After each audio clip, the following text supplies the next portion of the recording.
Welcome to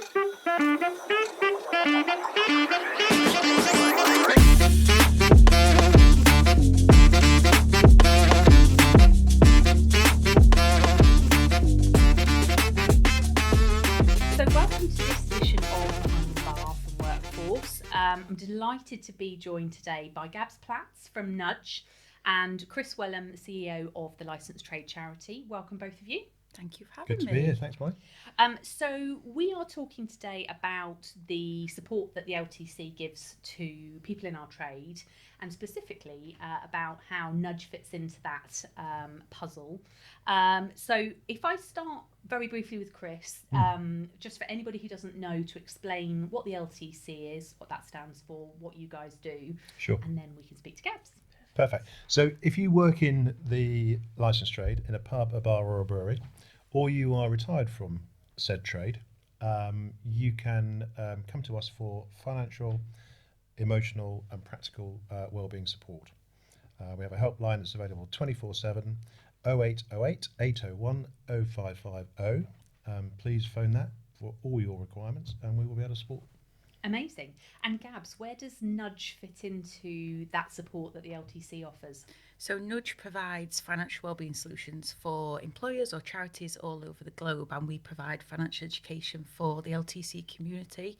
So my role is to basically go out and make meaningful relationships with our stakeholders or the people that use the platform. So either delivering a financial wellbeing masterclass or on an empowerment panel, or today obviously doing a podcast to really connect the service that we provide with the people that actually use it and bring it to life for them. Amazing. So financial education is a big thing. I think lots of people leave school, college, even university, not knowing the first thing about finances. I'm really passionate about that. Should be a GCSE Absolutely in itself. Thinking about budgeting, and Chris and I before this podcast were talking about teaching our children the hard way how to manage their money by charging them extortionate rents. So how does Nudge help with that? How can you help with your financial masterclasses, for instance? So the masterclasses are aimed at all different stages, all different backgrounds, all different confidence levels, and it's about sort of informing and empowering people to take action on their financial wellbeing journey. So as you said, loads of us, probably most of us, weren't taught about finances as young people, and if we did learn about it, we relied on YouTube, Instagram, tech, maybe our parents with their own kind of attitudes towards money. I was going to say YouTube, Instagram and tech were not a thing when Chris and I were young. I know. I'm saying nothing. Look at the grey bits on my beard. I'm old. So you deliver that to people in a much more kind of, this is actually what you should be knowing about and doing. In a structured and empowering way, because I think we have to remember that everyone's different. We're going to have different attitudes to money, different ideas of what we want to do with our money, different earnings. So there's no one size fits all. So that's not what we're about. We're just about kind of guiding people towards, look, this is the information we've got.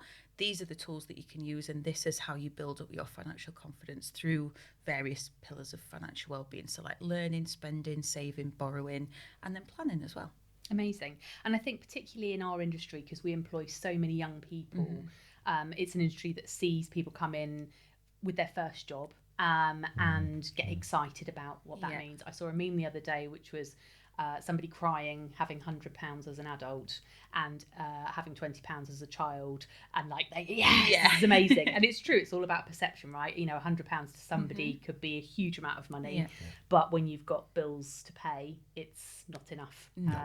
So the planning side of things and making sure people are aware of that must be really important. What are some of the common mistakes that you see young hospitality workers in particular making with their money?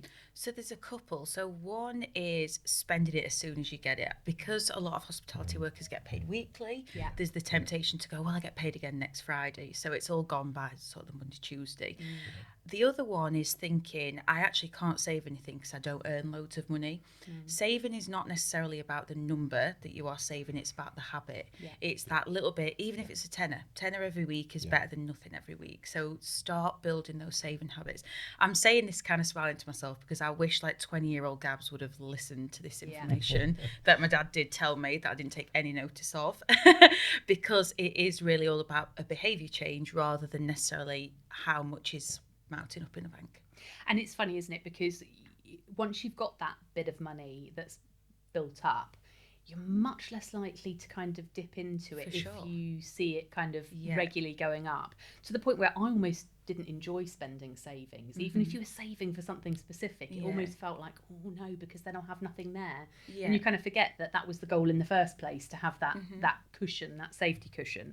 Why do you think money worries are such a big issue in our industry? I mean, you touched on a couple of things there about the regular paycheck of every week. And again, I'm old enough to remember when that came in a brown envelope rather than straight into your bank account. And it used to sort of jangle, and it was, I do remember that. because it had change in it. Yeah. But what other kind of money worries are you seeing out there from people in our industry, and why do you think there are so many?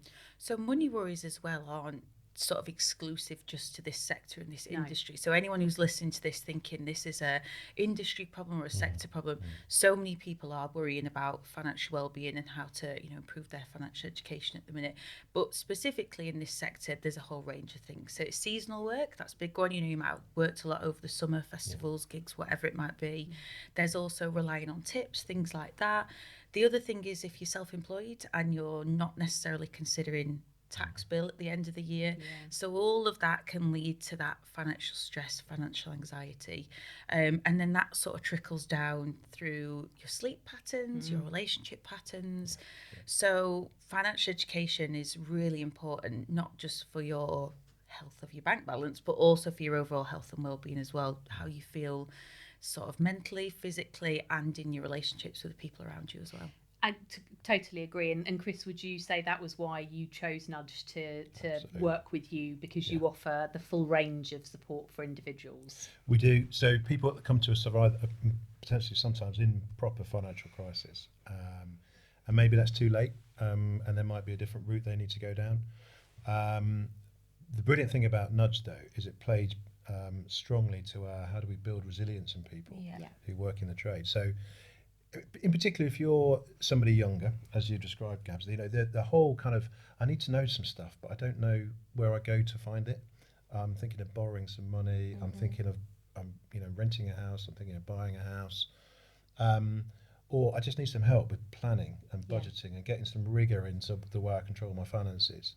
This is brilliant. The service that you guys offer is superb. And I just think more of that should be made available to people, because it would be, I'd love it if I had that when I was a young lad. I just used to get a rocket from my parents about spending loads of money. Same. Did we listen? No. We just spent more. We did. I remember leaving university and I was in massive debt. But then you kind of think, well, crikey, how do I pay this off? And I think you learn that sort of stuff in those days by the fact that you've only got a certain amount of money coming in for your job, and that loan is starting to be repaid, that student loan, and I've got to pay rent, and I've got to pay the bills. But actually, to have something like your capability there to sort of point people towards is really strong, really strong.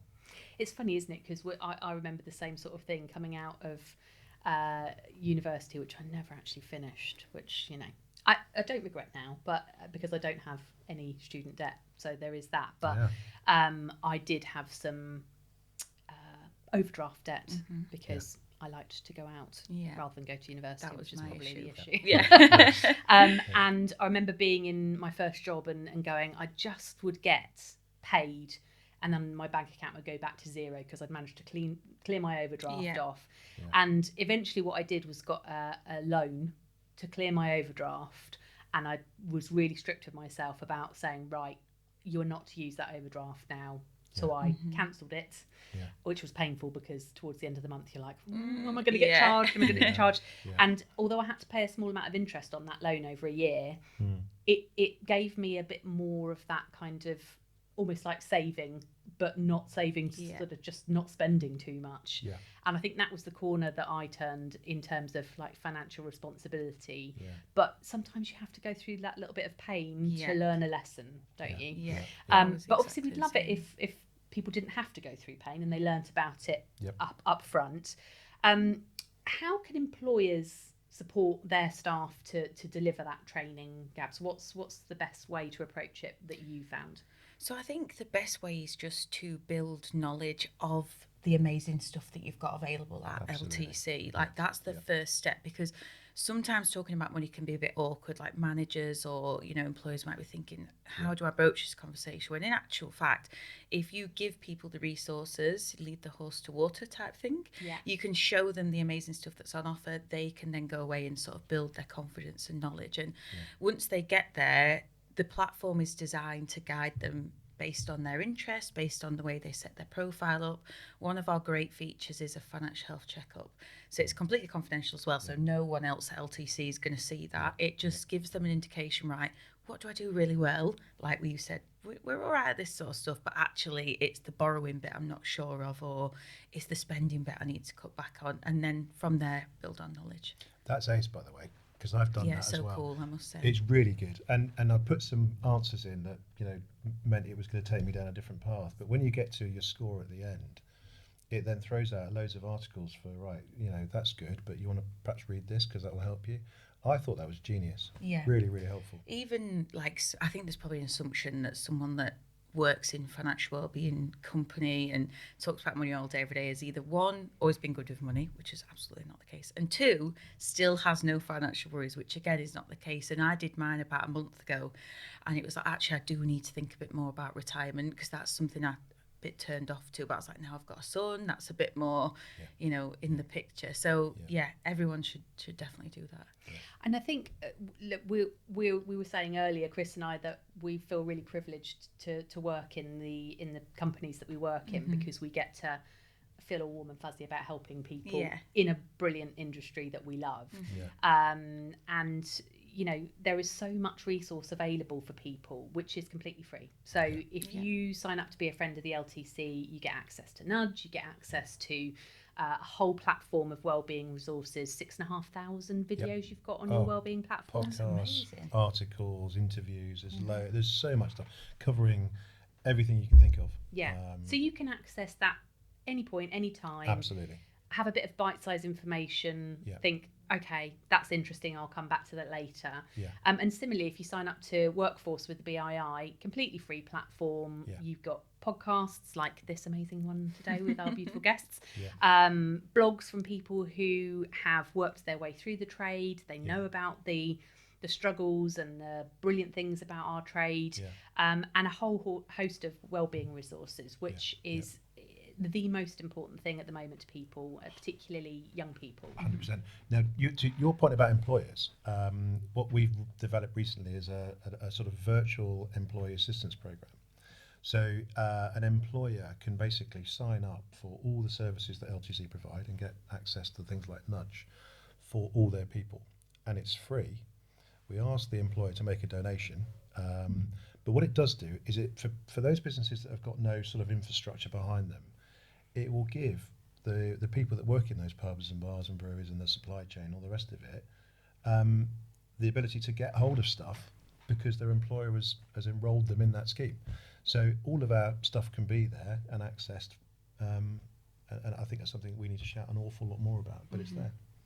Absolutely, couldn't agree more. And I think for those who aren't aware of the complexities of our industry, they maybe don't realise that that pub over there is just a single business. They sort of think they're part of a big multinational conglomerate, and at the end of the day, it's quite often just maybe one person's business with a small team, and they're trying to be everything and everyone to that team, and our licensee members quite often find themselves being kind of step-in parents, counsellors, advisors, and they get very emotionally involved with their teams, which is lovely, but also sometimes can be a bit tricky. So we try and signpost them to the things that are appropriate for for giving that support, and Nudge would be brilliant from a financial perspective, and the LTC overall for everything that they need.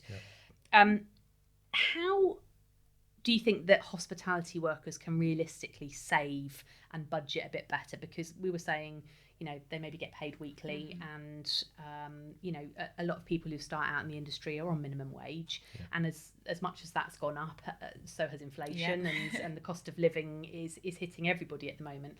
So what plans are there for them that they can realistically save and budget?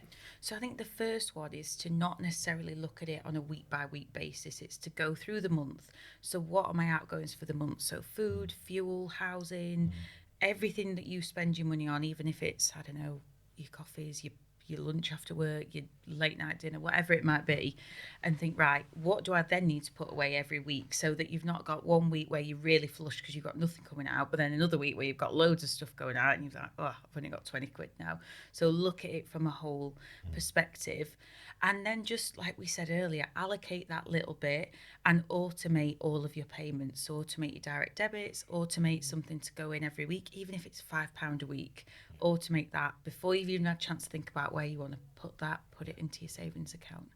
And I don't know about you guys, but I found some of the kind of newer bank accounts now that you can manage from your phone are amazing for that.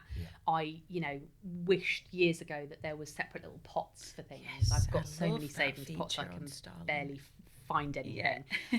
But it's great because you can see it building up, and you don't have to kind of do that mental calculation of, oh, and I need to keep that for this and I need to keep that for that. You can put it away and almost forget about it and just watch it grow. So I think that's a real bonus from tech in the modern world. I talk to all my friends about this. So loads of the banks do it. I use Starling and Monzo. But for everything I spend money on, I now have a pot for. And you spoke earlier about feeling guilty about sort of spending money on yourself when you'd save something.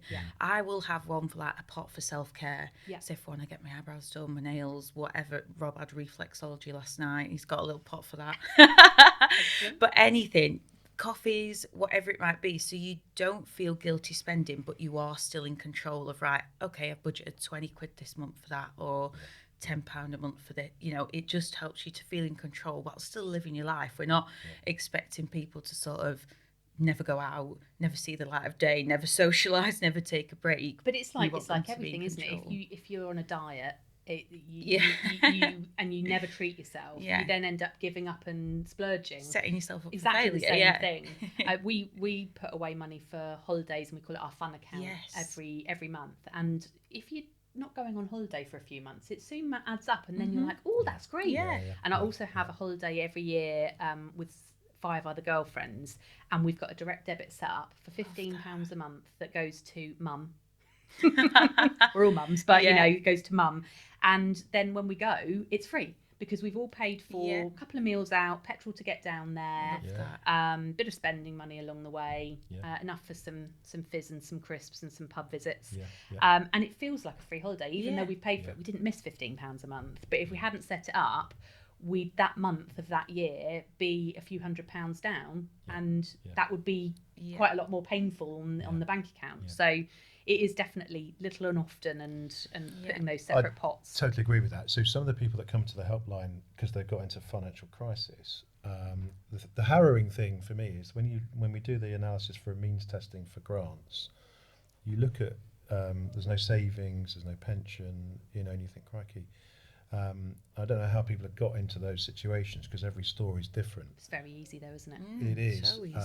But then, you know, your point about starting small amounts as early on as you can and just putting that money aside and saying, well, I'm going to leave that there because it's going to build up over time. It's so important. Yeah, and I think naming your emergency fund, so like, right, what can I actually use this for if my washing machine breaks down, if an unexpected bill comes up, if I get made redundant, if I've got to go off on sick leave, and just having that clear list. Then you've got your fund, right? That is for the girls' trips, you know, the random nights out that we didn't expect. Having those two very clear differences between what your savings goals are for also really helps your brain separate that out. I was thinking about you when you said, you know, you move out, you've got this. When you first take on debt, you think, well, it's fine, you know, it's only 150 quid a month. Then something else happens. then you think, that bill's got, and all of a sudden your expendable income has gone down and down, Yeah. and you're in debt and you're struggling, or Yeah. something's happened. So it can happen before you've even realised it. Yeah, So absolutely. if you're listening today, try not to, beat yourself up and feel like you're the worst person in the world. I think all three of us have spoke today about, being in financial difficulty, making poor financial choices, but reach out to LTC because there's so much help and support available as well. Absolutely. I think one of the things we see at the charity is that people come to us with life events, so bereavements, or relationship breakdown, or I've lost my job, or I've lost my house, or whatever. And one of the great things about the stuff that's on your website that we've linked into is it covers all of those eventualities in terms of planning for. So when you're a youngster and you're starting out with your career and you're thinking, as you said before, pensions, forget about that, it's years away. Writing a will, don't need to do that, all that sort of stuff. As you go through, we've all done it, haven't we? Where where we've got kids and suddenly your responsibilities change and you need life cover, but someone needs to tell you about that sort of stuff. And that's where I think this information is so valuable. One of the great things about Nudge as well is we have little nudges. So these are like timely, personalised prompts for those moments. Yeah. So if you add in that you've got a dependent, whether that's child or adult, maybe you've got caring responsibilities, when something happens or we think you need to take an action such as writing a will, so if it's Free Wills Month, we'll send you a little nudge to remind you to do that. So it's all about keeping you up to date. Or power of attorney. Yes. These are all things that I've been thinking about recently that I'm like, right, need to get my head into that. But it's really helpful to have those prompts to go, right, need to do that this month, or need to remember to take action on that. Yeah. Brilliant. Mental health and financial health, we were saying earlier, they're interlinked. You can have poor mental health and it leads to getting you into debt because you've let go of the purse strings a little bit, or you've got into debt and then that causes bad mental health. So what's the best thing we can do to protect our mental health as well as our financial health? And probably Chris could answer that better, but I'm sure Gabs will have an answer as well. Well, I think first and foremost, talk to people like ourselves. So don't suffer in silence. Make sure that you are, using all the resources that are available to you. The sort of whole thing around, physical well-being as well, and looking after yourself. But there are so many things that people can call upon. If you go to our website and you contact our helpline, you can get a host of stuff. Importantly, we do stuff that helps you to avoid those crisis moments, which is where the nudge thing comes in as well, because it helps you to be informed and look after yourself a bit better. But it's a really awful one at the moment because we're seeing a lot of mental well-being issues that stem from people getting into financial difficulty at the moment within the pub trade, for example, because it's really tough. So talk to people, contact organisations like ourselves, and don't suffer in silence. Yeah, I agree with that. I do. I think part of the difficulty as well is, look, if somebody's suffering, if you've got a broken leg, everybody can see you've got a broken leg, right? Mental health, you can't always see that. But there is this massive stigma around, I think it's definitely better talking about your mental health, and we've seen a big shift, not a big enough shift, I don't think. But I would say the stigma around talking around financial health is still humongous. I've got many, many good friends that I've known for 30 plus years, no idea what they earn. Not a clue, because we don't talk about it because it's that weird, it's a bit crass, it's a bit icky, it's a bit and fine if people want to be private about it, but I think that then leads to, when you are in financial crisis, you don't feel able to talk to people about it because you might feel judged. You might feel like, well, I earn a decent amount of money, I shouldn't be struggling, I shouldn't have let myself get into this debt. And do you see a lot of that with people who really feel the stigma of debt? Yes, particularly? For sure. And the one thing that's interesting at the minute is, obviously we're sort of in the midst of a cost of living crisis. So in a unique position where actually everyone has been impacted by the rise of inflation. So it's actually being spoken about like, God, can you believe how much has food shopping's gone up? Can you believe how much has gas and leckie's gone up? Those are nice then conversation starters to go, yeah, I'm really finding that towards the end of the month things are a bit tough, nursery fees have gone up, weren't able to take that shift. So actually the conversations are opening up a little bit more.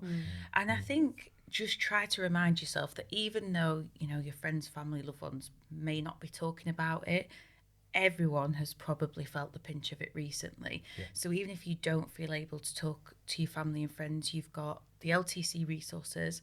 Nudge is confidential. It gives you a whole list of helplines that you can also talk to people about. And again, there's no one size fits all. It's not, well, if you earn 100 grand a year, you've got zero debt, zero financial mistakes. You know, it's probably, means, don't you? That's the we trouble. all live to our means, exactly. And nobody knows what's around the corner. So regardless of your financial situation, try not to beat yourself up. And the one thing that helped me, so because my name used to be Spendlove, I used to kind of go through life being like, well, I'm Spendlove, I love to spend, that's who I am. And just sort of went about. And it wasn't until I got into mass debt after a relationship broke down that I was like, I really need to think about what my spending persona is. Like, I spend to feel good. If I'm having a bad day, I'll spend. If I'm having a good day, I'll spend. And identifying who I was and my spending habits then helped me to break that cycle and go, right. That's really interesting. And even now to this day, I cannot have a credit card. I cannot have an overdraft because I just don't trust myself. So I just try not to have them, which is very hard when it's all around you all the time. My name is borrow Molly, more. and I am a TikTok shop addict, and I need some help. Yeah. At the time, I'm like, no, this is vital, and then the package arrives, and I'm like, what the hell did I order? And it's very easy, I think, because everything, you know, obviously we were saying the bank accounts are brilliant on your phone, really easy to save. It's also very easy to spend money on subscriptions for things, on, you know, clothes. And I think lots of people fall into the trap of buy now, pay later, which is, you don't need a credit card to do that anymore. But you can still get yourself into sticky situations.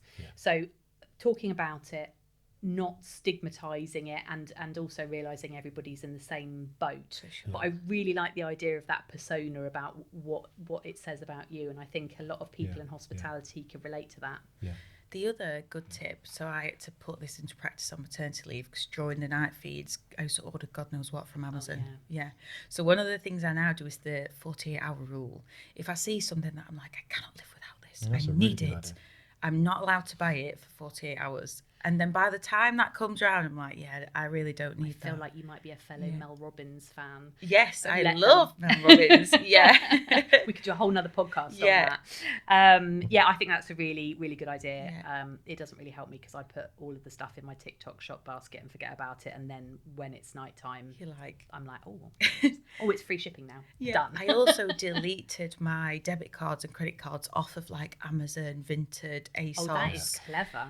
So it forces you to put them back in if you've got to. And I had to really think about it so that I couldn't just click with a button, which has helped. It stopped most of it, I would say. I'm still not perfect. Yeah, who is? But but that's definitely helped. Yeah, I do think it's really interesting about you saying you spend to feel good, and I think it's if you are a bit down because something's not going right in your life and spending money is that kind of dopamine hit for you, it's very easy to get into a really unhealthy cycle. For sure. But I think if you take control of it and then you map it on a piece of paper, I mean, I remember the first budget I did on a spreadsheet, you know, in terms of my outgoings, and then I was looking at my debts and I was thinking, right, how do I pay those off? And when you look at it and you go, right, actually now I'm clear on where I am and what I've got to play with. I think that structure helps you mentally as well. It does, It might not be good what you're looking at, but at least you know then, right, okay, I've got to do something about this. The temptation as well to bury your head in the sand can be pretty big when things do feel overwhelming. It's easier sometimes emotionally and physically to go, I'm not looking at it, it doesn't exist. That's what I did. The debt wasn't even massive, but I just kept spiraling and adding to it. And then when I actually got to the point where I couldn't pay it, I was like, ooh, actually, there's about 18 grand's worth of debt here that I didn't even realise existed because I just kept going, oh, don't look at it. But absolutely the best thing I did, I sat down, I got the help and support, I went on debt management plan, and it was the best thing I ever did. And they were like, yep, just talk to us, it's fine.